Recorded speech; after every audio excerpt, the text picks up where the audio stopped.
Alright, hello everyone and welcome to Sinful Gaming. I hope you're all doing well, I hope you're all staying safe, and most of all, I hope you're all fighting that war against the grey. So, today we're going to be taking a look at the recent Warhammer preview that was online and that got revealed on the 22nd of August this year. And I know this is a few days after it, but I generally with these like to put a sort of review out a couple days after the reveal, let my thoughts sink through, let me sort of gather bits and pieces from various different communities that I'm a part of, and really sort of try and give some proper consideration to all different views and aspects of people looking at this reveal show and give a honest and well thought out sort of opinion on it. And so this one, obviously you can see I've got it up on the screen, should be down there somewhere. I'm probably pointing in completely wrong direction, but Shadow, Iron and Broken Realms. So let's get started by looking into this. We've got 6 different parts to go through. And you're just passing the Warhammer community team. And the first one was the Horus Heresy. So we've got a brand new book coming out for the Horus Heresy game, which is really cool. Obviously, they're showing off the lion again, so we get a really cool picture of the lion here. It is such a fantastic model. I reckon this is probably my favourite Primarch. It's up there with Ferrus Manus for one of the best Primarch models, I reckon. Really big fan of the model. I like everything about it. He just looks cool. I'm not into 30k at the moment. Potentially might be, maybe looking into it in the future, but at the moment I'm not really into it, so I don't have much of an opinion on any of this, but people have seemed pretty cool on it. Like, the lion is cool. Although I will say these Night Lord Terminator dudes are awesome. Like, this makes me want to go get some Night Lords for 30k. They are really, really cool. I know I've heard like the opinions that like, oh, maybe they're a bit too scully and a bit too over the top, but I really like it. I think that's what all these specialist Terminators need to be. They need to be like these pieces within the armies for 30k that really exemplify your army's sort of aesthetic and thing. And its niche, and so yeah, really happy with them. We've got obviously this big Crusade book, and we sort of saw some other things in the reveals for all this stuff here that we're getting more of the Dark Angel and more of the Night Lord sort of specialist troops and all that sort of stuff. They're 2 parts of the army in the, I believe it's the Thramas Crusade. My 30k knowledge is rather rusty, but take that where you will. But yeah, this is cool. Really looking forward to seeing where they go on the Heresy after this. Next up is Necromunda, and once again, like, I'm only just getting back into 40k, so the 40k side games are something I haven't really touched on myself yet. But Necromunda's cool. It's definitely a game that appeals to me, being a narrative gamer at heart. This is the sort of thing that when Warcrow came out, I hoped Warcrow was a lot like, and in ways it is, in ways it isn't, but it's got like a skirmish, narrative driven aspect to it, and I can respect that about Necromunda. These models are really cool.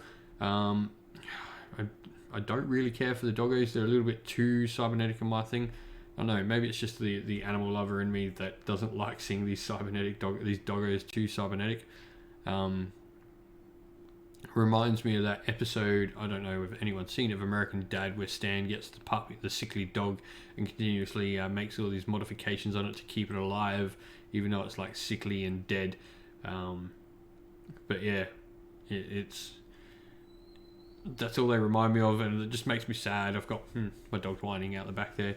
Her name is Keela, funnily enough. She has a 40k name named after Euphrates Keela, and I have a Dalmatian out the back. But yeah, I'd like to see just normal doggos, not so much the cybernetic ones. I can't remember where the other doggo is from that I like. The one that's literally just a Rottweiler or something. There was a thing of a Mastiff, etc. Normal, but there's some really cool miniatures in here. I do dig this dude. He's up on screen now. He's pretty cool, and this guy's pretty awesome as well with his giant sort of I can't remember the name they use for it. It's some giant hammer thing, but he's got like the cool arms because obviously he's not strong enough, so he needs this like exoskeleton to sort of wear to make him able to use the weapon, which is cool. And then these are the wreckers, these like jump pack people. Pretty cool. And yeah, there's the dogs. And so we start going into Warhammer 40k. Now for me, Warhammer 40k, I can say what I was expecting is probably to see the next codex for 40k. Like I thought maybe they'd give us a teaser of whatever's after Necrons and Space Marines, but turns out that's not the case. We didn't get to see that, so that's fine. You know, that was just my thoughts, and so I really liked this trailer. I thought this trailer was great. I like when they sort of take the mickey of themselves a bit, and can have a bit of fun. Like sometimes we Warhammer nerds can get a bit too uppity in our stance on how different things happen within the lore, and like, oh, let's making a mockery of the lore and stuff like that. And like, I'm a lore junkie, and like, there's been things online recently of people like getting a bit iffy on people not sticking to narrative properly if they're going to do narrative, and like that's a whole different can of worms to get onto. But I like that GW can take a bit of the mickey of themselves, make a fun trailer, and release this cool model. So this guy's apparently like some sort of assassin. He's a I can't remember, death mark that's gone along the destroyer curse or something like that is what. Yeah, Hexmark Destroyer is a death marker who's fallen to Destroyer Curse once, which is cool.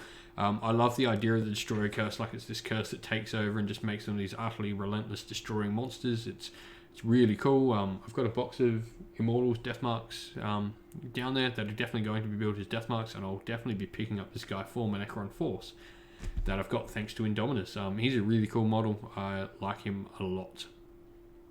Some cool parts. You can start to see the new paints used on him as well.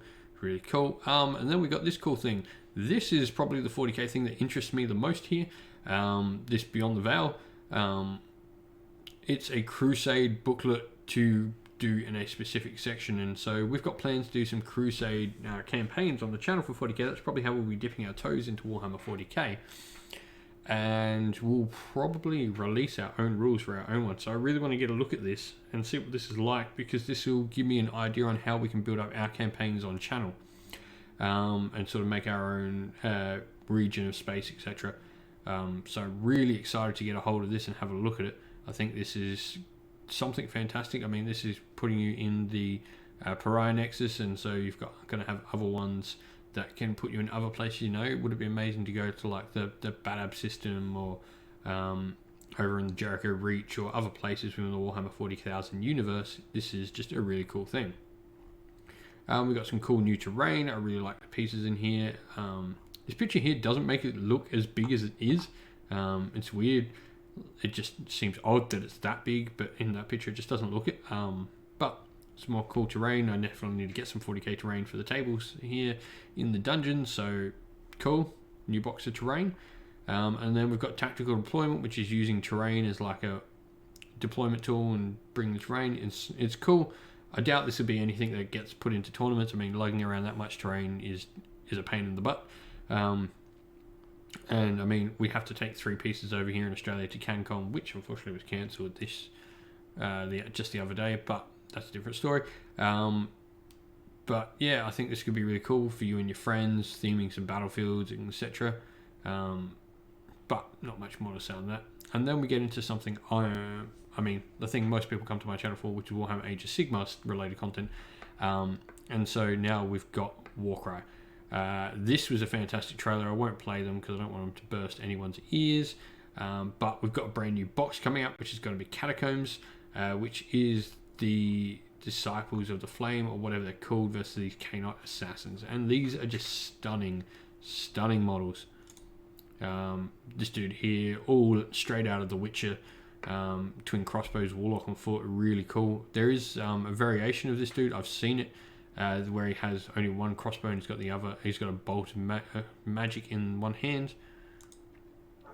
I think it was on the last reveal that involved him. We've got a cool little Cainite Witch Elf here. This guy here, really cool assassin pose. Very reminiscent of the old assassin with the 2 blades. I don't know if anyone remembers one of the old assassins, but he's in a very similar sort of pose to that assassin back in the day, and which is really cool to see. Like, probably actually paying some respect to that old model. Really cool. We've got a what are they called? Sister of Slaughter. Really cool. Spears. Dual spears, which is cool. We've got this guy like literally throwing his shadow cloak. and another Sister of Silence, not Sister of Silence, wrong game, Sister of Slaughter here with her whip and stuff, and another Witch Elf. All really cool. Oh, and then lastly, a couple of Doomfire Warlocks on foot, which I'm all about. I really hope we see in the new Daughters of Cain book like actual Doomfire Warlocks on foot. That's something I really want to see. And then we've got the Scions of Flame. We've seen these guys before, but they are just utterly stunning models. Probably my favourite warbands. Some really cool, like with the Priestess there, and these warriors. They've got so much about them. And even the more generic looking ones, like this guy here, and this lady, they're really cool. I really like the generic looking ones. I think everything here is just fantastic. And of course we've got the board, so we're playing in like a, this reminds me like Hero Quest, Warhammer Quest, all that stuff.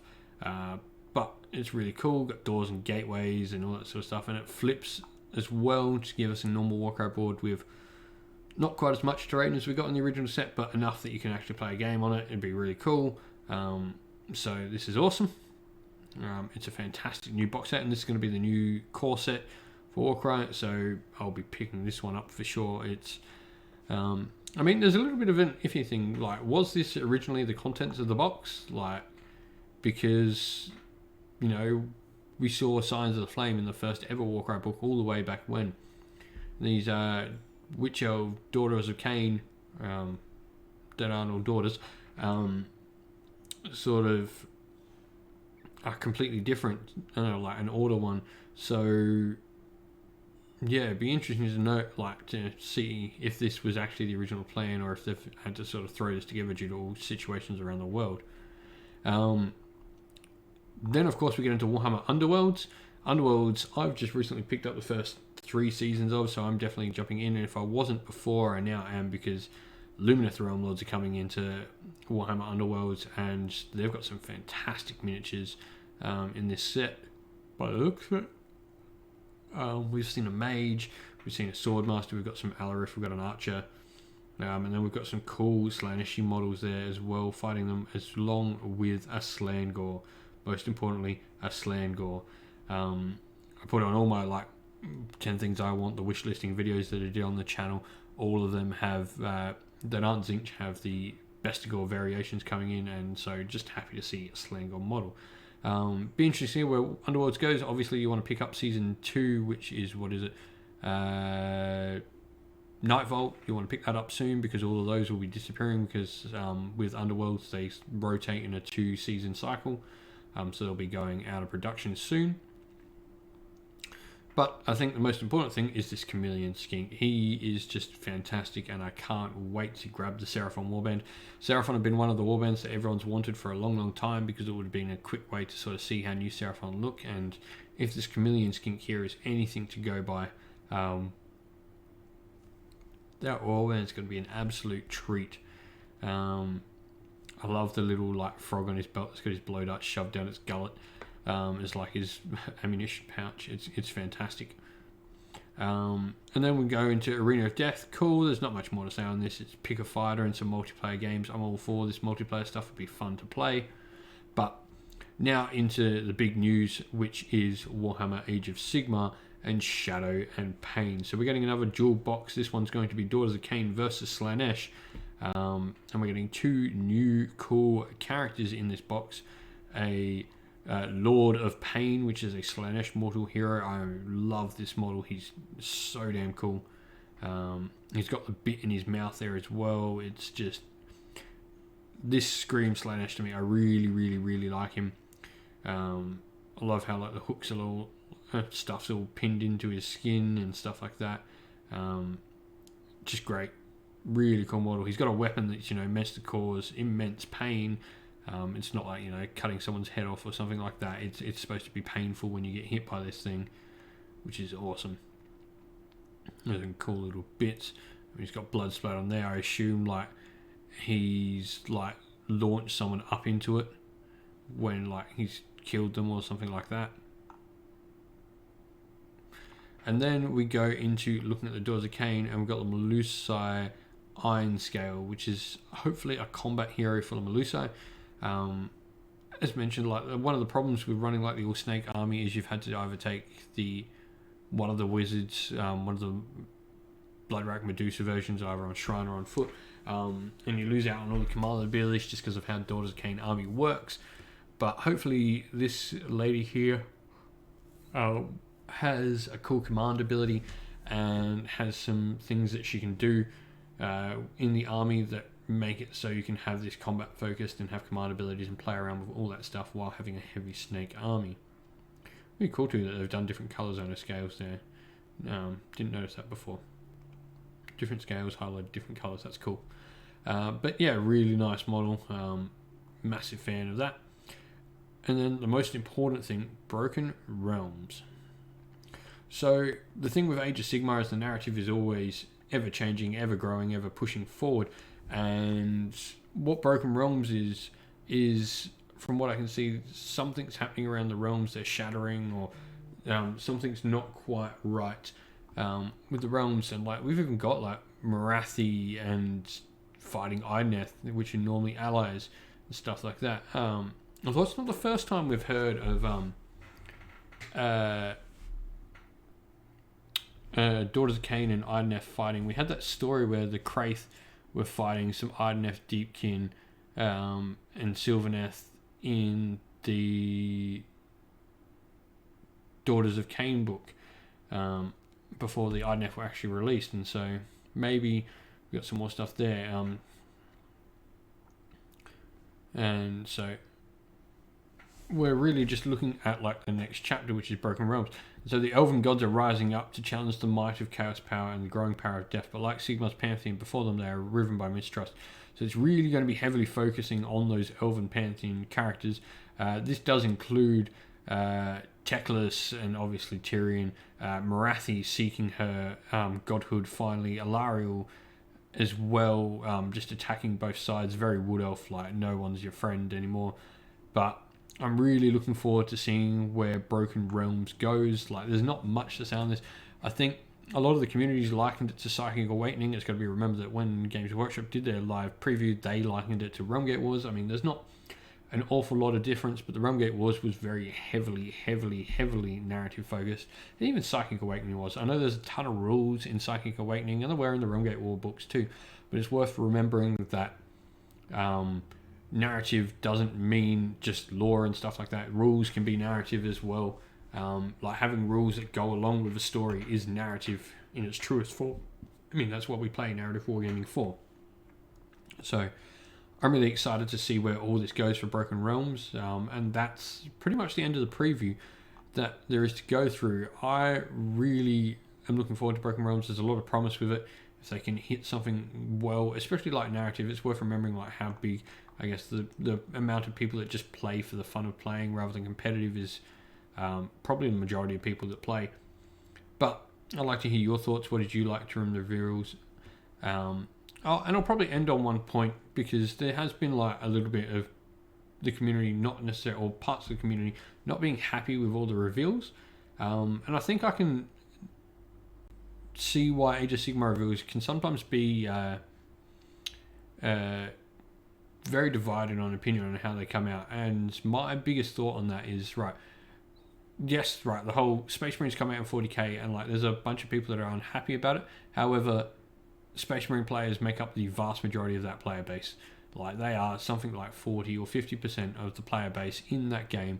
They make up a significant amount, almost 25% of all battle tomes within the game, or at least can be put into armies in probably even 50% of battle tome or army books. Codices. Codices is what they're called. I apologize. But the Space Marines have this like big love. They have this big fandom. There is none of that in Age of Sigma yet. And yes, Stormcast have like a 10% player base and stuff like that, but that's still 10%. It's nothing compared to when you go to 40 and 50. Like, there is no major faction that is so outrightly above the rest that if you release that thing, people are happy. With Age of Sigma, we've got 24 pretty much individual factions. Very little of them cross over, and if they do, is only in minor parts. Although that's not always true for some. There are some that like take full armies. You know, like Cities of Sigma are happy when a new KO or Stormcast or Sylvaneth book come out. Nobles happy when a new Skaven Pestilence thing gets released, etc.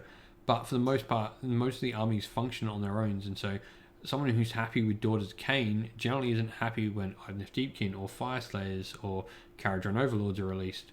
On the same when someone with, say, a Ogre More Tribes army doesn't care that much when a Gloomspike Gitz or a Slaanesh army is released, because we've got so varied factions and they don't have the singular background. Especially like, it's always the thing, like we don't have that singular background like a lot of factions in 40k do, that reveals in AOS can hit a lot of right notes with a lot of people, but also just not interest a lot of people at all in the same time, and that's completely fine. I mean, that's the struggle with having such a diverse range of factions. I mean, even Order's that thing. I know plenty of people that like Order, but will only collect certain parts of Order because like Order is made up of dwarves and elves and humans and all these other things, and like some people like High Elves, so will only like the Lumineth, and some people like Dark Elves, so will go for Daughters of Cain or Idoneth, and Wood Elf fans will go for Sylvaneth, etc. But anyway, I think that's just the reason there's been a little bit of like feeling of not much happened for a lot of people, because for some people there just wasn't anything. But anyway, that's going to be enough of my rambling. Let us know down in the comments below all your thoughts and hopes and wishes for all of this. Well, we hope you enjoyed the video, and if you did, consider liking the video and subscribing to the channel. We do battle reports, lore chat, painting videos, and a whole bunch in between on the channel, mostly focused on Warhammer Age of Sigma, though we are spreading our wings into other game systems like Warhammer 40,000. But also in the link description down below, you'll find a link to our Discord server. You can come chat hobby with all of us in the Warhammer community over there in the Sinful Gaming Discord server. And also a special shout out to everyone who supports the channel on Patreon. You're all fantastic. Thank you to our Sinful Guard Militia, Christian Weir, Soren, Philip Ward and Cowspawn, and our Sinful Free Guild Regiment members James and AJC. All of you are fantastic. Thank you so much for your support. But to everyone else, and them included, stay safe, stay well, and most of all, keep fighting that war against the Grey.